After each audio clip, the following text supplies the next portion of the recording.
পৃথিবীর প্রথম দম্পতি হচ্ছে সাইয়েদনা আদম আলাইহিস সালাম আর হাওয়া আলাইহাস সালাম। পৃথিবীর প্রথম স্বামী আদম আলাইহিস সালাম, প্রথম স্ত্রী হাওয়া আলাইহাস সালাম। ওয়া কুলনা ইয়া আদম উসকুন আনতা ওয়া যাওজুকাল জান্নাহ। আল্লাহ বললেন, আদম তুমি আর তোমার জোড়া বা তোমার স্ত্রী দুজনে মিলে জান্নাতে থাকো। তাহলে ওনারা ছিলেন স্বামী আর স্ত্রী, ঠিক কিনা? তাহলে এই দাম্পত্য সম্পর্কটা এটা জান্নাতি সম্পর্ক। কি সম্পর্ক? উত্তর দিতে হবে। দৌলতপুরের ভাইরা রাগ করছেন আমার সাথে? শীত লাগতেছে? উত্তর দেওয়া যাবে আওয়াজ করে? হ্যাঁ, আওয়াজ করে উত্তর দিবেন, মুখে তালা মেরে বসে থাকা যাবে না। তাহলে পৃথিবীর প্রথম স্বামীর নাম কি? আদম আলাইহিস সালাম। পৃথিবীর প্রথম স্ত্রী হাওয়া আলাইহাস সালাম।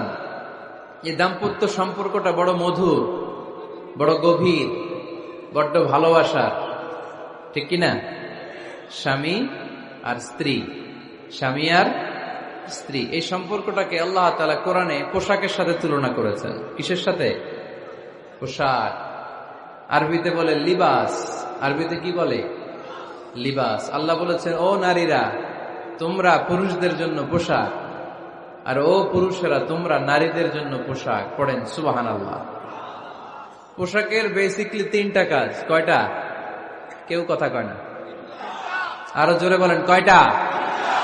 তো এখন আওয়াজ আসলো কোত্থেকে? আওয়াজ করে উত্তর দিবেন, চিল্লায় বলেন পোশাকের কাজ কয়টা? এভাবে শেষ পর্যন্ত খোঁচায় যেন সাউন্ড বের করা না লাগে, স্বপ্রণোদিত ভাবে উত্তর করবেন, ক্লাসের মতো হোক। তিনটা কাজ। এক নম্বর কাজ হচ্ছে পোশাক ইজ্জতের আবরু, লজ্জাস্থান ঢেকে রাখে, ঠিক কিনা? আমাদের লজ্জাস্থান ঢেকে রেখেছে আমাদের পোশাক। ঠিক তেমনি স্বামী তার স্ত্রীর ইজ্জত হেফাজত করে, স্ত্রী তার স্বামীর ইজ্জত হেফাজত করে, স্বামী তার স্ত্রীর চরিত্র হেফাজত করে, আর স্ত্রী তার স্বামীর চরিত্র হেফাজত